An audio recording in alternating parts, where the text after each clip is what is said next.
யோவான் 3:16 இயேசு கிறிஸ்து தம்முடைய ஜீவனை நமக்காக கொடுத்ததினாலே அன்பு இன்னதென்று அறிந்திருக்கிறோம். மேல அன்பு காமிக்கிறேன்னு சொன்னா, நான் உன்னை நேசிக்கிறேன்னு சொன்னால் மாத்திரம் போதாது.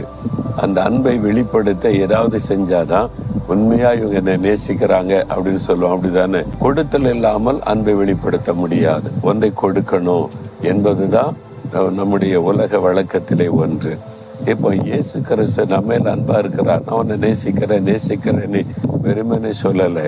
தன்னுடைய ஜீவனை நமக்காக சிலுவையிலே கொடுத்து, நான் உன்னை நேசிக்கிறேன் மகளேன்னு சொல்றார். உங்களுக்காகத்தான், உனக்காகத்தான் மகனை மகளை இயேசு சிலுவையிலே ஆணி அடித்து அந்த சிலுவையில தொங்க வைத்து ரத்தம் சிந்தி தன்னுடைய ஜீவனையே நமக்காக கொடுத்தார்.